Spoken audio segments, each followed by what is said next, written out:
ہماری گفتگو کا عنوان نمائش اور ریاکاری ہے۔ الحمدللہ رب العالمین والصلاة والسلام علی رسولہ الکریم، اما بعد، قال اللہ تعالی فی القرآن المجید، اعوذ باللہ من الشیطان الرجیم، یا ایہا الذین آمنوا لا تبطلوا صدقاتکم بالمن والأذى كالذی ينفق مالہ رئاء الناس ولا یؤمن باللہ والیوم الآخر فمثلہ کمثل صفوان علیہ تراب فأصابہ وابل فترکہ صلدا لا يقدرون على شيء مما كسبوا والله لا يهدي القوم الكافرين۔ میرے عزیزو، قرآن مجید میں اللہ تبارک و تعالی نے یوں ارشاد فرمایا، اے ایمان لانے والو، اپنے صدقات کو احسان جتا کر اور دکھ دے کر اس شخص کی طرح خاک میں نہ ملا دو جو اپنا مال محض لوگوں کو دکھانے کے لیے خرچ کرتا ہے اور نہ اللہ پر ایمان رکھتا ہے نہ آخرت پر ایمان رکھتا ہے۔ اس کے خرچ کرنے کی مثال ایسی ہے جیسے ایک چٹان تھی جس پر مٹی کی تہ جمی ہوئی تھی۔ اس پر جب وہ زور کا مہینہ برسا یعنی پانی برسا تو ساری کی ساری مٹی بہہ گئی اور صاف چٹان کی چٹان باقی رہ گئی۔ ایسے لوگ اپنے نزدیک خیرات کر کے جو نیکی کماتے ہیں اس سے کچھ بھی ان کے ہاتھ نہیں آتا، اور کافروں کو سیدھی راہ دکھانا اللہ کا دستور نہیں ہے۔ میرے عزیزو، نام و نمود، دکھاوا، نمائش اور ریاکاری اللہ تعالیٰ کو انتہائی ناپسند ہے۔ اگر انسان بے عمل ہو تو اس کے باعمل ہونے کی امید کی جا سکتی ہے، اسے عمل کی توفیق مل سکتی ہے۔ وہ اتنا برا نہیں جتنا کہ وہ شخص جو عمل کرتا ہے مگر اللہ کی خوشنودی کی خاطر نہیں بلکہ لوگوں کو دکھانے کے لیے عمل کرتا ہے۔ ایسے شخص کا عمل خود اس کے لیے وبال جان ہے۔ اس کا عمل ایسے وقت میں کچھ کام نہ آئے گا جب اسے عمل کے اجر کی اپنی نجات کے لیے شدید ضرورت ہوگی۔ ریاکار انسان سمجھتا ہے کہ اس کی جھولی میں نیک عمل کا سکہ موجود ہے جس سے وہ جنت کا پروانہ حاصل کر لے گا، مگر قیامت میں جب اس کا نامہ اعمال کھولا جائے گا تو اس کی ریاکاری کی وجہ سے اس کا سارا عمل برباد ہو چکا ہوگا اور وہ جہنم میں ڈال دیا جائے گا۔ حضرت ابو ہریرہ رضی اللہ عنہ سے روایت ہے، رسول اللہ صلی اللہ علیہ وسلم نے فرمایا، قیامت کے دن سب سے پہلے 3 آدمیوں کا حساب کتاب ہوگا۔ پہلا وہ شخص ہوگا جو جنگ کرتے ہوئے شہید ہوا، اسے اللہ تعالیٰ کے سامنے پیش کیا جائے گا۔ اللہ تعالیٰ اسے اپنی نعمت یاد دلائے گا اور پوچھے گا کہ بتاؤ تم نے ان نعمتوں کو پا کر کیا عمل کیا؟ وہ کہے گا میں نے تیری راہ میں جہاد کیا یہاں تک کہ میں شہید ہو گیا۔ اللہ تعالیٰ کہیں گے تو غلط کہتا ہے، تو نے جنگ اس لیے کی تھی کہ تجھے بہادر کہا جائے، چنانچہ لوگوں نے تجھے بہادر کہہ دیا۔ پھر اللہ تعالیٰ کے حکم سے فرشتے منہ کے بل گھسیٹتے ہوئے اسے جہنم میں لے جائیں گے۔ اور دوسرا وہ شخص جس نے علم حاصل کیا اور علم کو پھیلایا اور قرآن پڑھا، اسے لایا جائے گا۔ اللہ تعالیٰ اسے اپنی نعمت یاد دلائے گا اور پوچھے گا کہ تم نے کیا عمل کیا؟ وہ کہے گا کہ میں نے علم حاصل کیا اور علم کا درس دیا اور تیرے لیے قرآن پڑھا۔ اللہ تعالیٰ کہے گا تو غلط کہتا ہے، تو نے علم اس لیے حاصل کیا کہ لوگ تجھے عالم کہیں، قرآن اس لیے پڑھا کہ لوگ تجھے قاری کہیں۔ جب تجھے عالم اور قاری کہا جا چکا ہے پھر اللہ کے حکم سے فرشتے اسے منہ کے بل گھسیٹتے ہوئے جہنم میں ڈال دیں گے۔ تیسرا شخص وہ مالدار ہوگا جس کو اللہ نے خوب مال و دولت سے نوازا ہوگا۔ اللہ تعالیٰ اس کے سامنے اپنی نعمتیں گنوائے گا اور وہ بھی اعتراف کرے گا۔ اللہ پوچھے گا کہ بتاؤ پھر تم نے کیا عمل کیا؟ وہ جواب دے گا کہ میں نے ایسا کوئی راستہ نہیں چھوڑا جس میں تو نے مال خرچ کرنا پسند کیا ہو اور میں نے بے درے مال خرچ نہ کیا ہو۔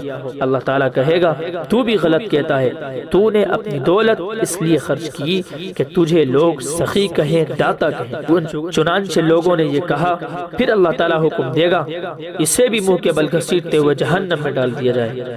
میرے عزیزو، ذرا غور کیجئے کہ شہید کا کتنا بڑا مقام ہے۔ وہ شخص جو اللہ کی راہ میں اپنی جان قربان کر دے اس سے زیادہ بھلا کون مرتبے والا ہو سکتا ہے؟ مگر ریاکاری خون شہادت کو بھی رائگاں کر دیتی ہے، برباد کر دیتی ہے۔ عالم سوسائٹی کو روشن کرتا ہے، معاشرے کو نکھارتا ہے، مگر ریاکاری عالم کو خود تاریکی میں مبتلا کر دیتی ہے۔ سخاوت اور فیاضی کتنی بڑی عظیم دولت ہے، کتنی بڑی عبادت ہے۔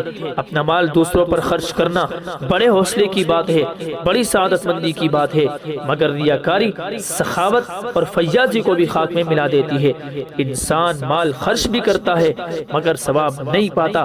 اس کی کتنی خوبصورت مثال اس آیت میں دی گئی ہے جس کی تلاوت کی گئی کہ ریاکار کا عمل اسی طرح قبولیت سے محروم رہتا ہے جس طرح مشرک کا عمل ناقابل قبول ہوتا ہے۔ شرک اور ریا میں ایک تعلق یہ ہے کہ مشرک عقیدے کے اعتبار سے اپنے کام میں اللہ تعالیٰ کے ساتھ اوروں کو شریک کرتا ہے، اور ریاکار اپنے عمل سے اللہ تعالیٰ کے ساتھ دوسروں کو شریک کرتا ہے۔ عقیدہ اگرچہ دونوں کا مختلف ہوتا ہے مگر رویہ اور عمل دونوں کا ایک ہوتا ہے۔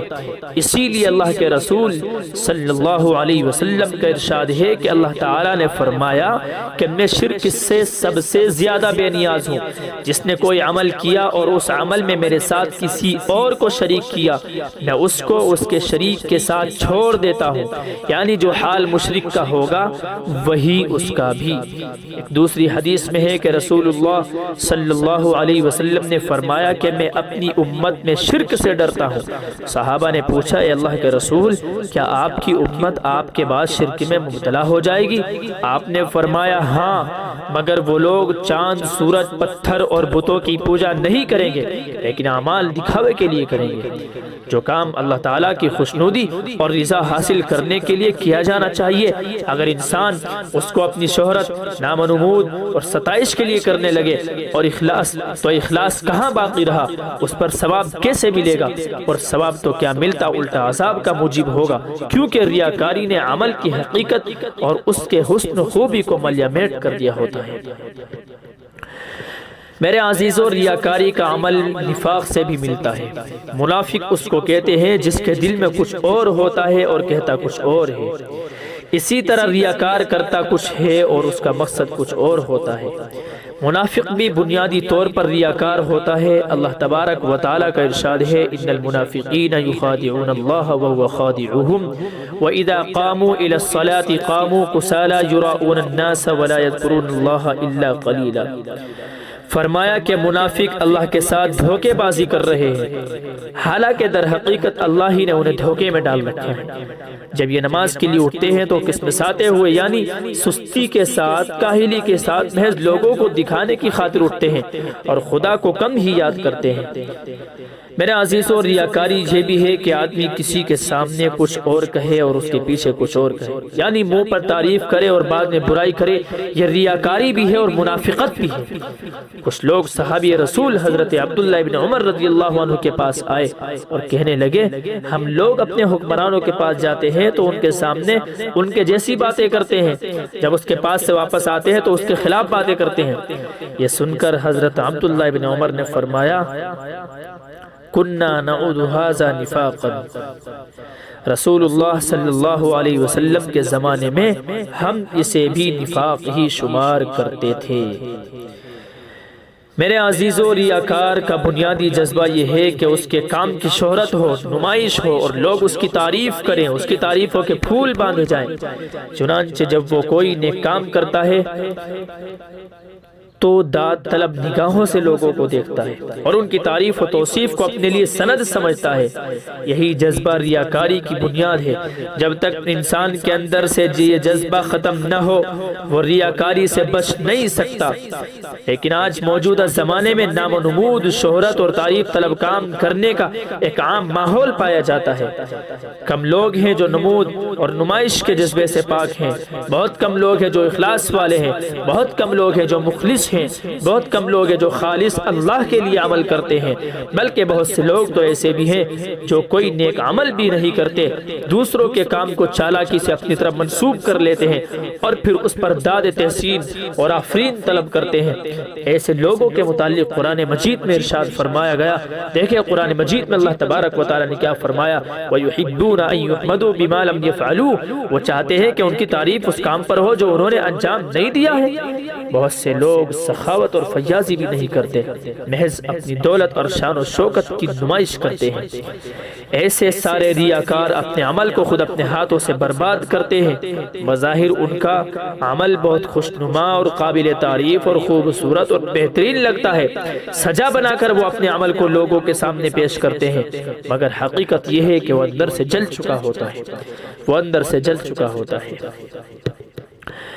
میرے عزیزو، اگر آدمی اللہ کے لیے اچھے عمل کرے، اخلاق و کردار سے آراستہ ہو، فیاضی اور غربا پروری کرے، خدمت خلق اور فلاح عام کے کام کو انجام دے اور لوگ اس کی تعریف و توصیف کریں، تو یہ ریاکاری نہیں بلکہ اس کے مخلصانہ عمل کا دنیا میں اعتراف ہے، آخرت میں بھی اس کا اجر مقرر ہے جو کبھی ضائع نہیں ہوگا۔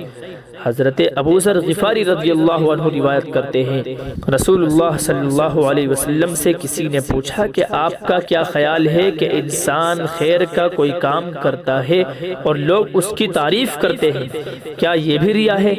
رسول اللہ صلی اللہ علیہ وسلم نے فرمایا، تلک عاجل بشری المؤمن، یہ دنیا میں مومن کے لیے خوشخبری ہے۔ میرے عزیزوں، ریاکاری لوگوں کی تعریف نہیں بلکہ نمود و نمائش کا جذبہ ہے، اس جذبے کو دل سے ہمیں نکالنا ضروری ہے۔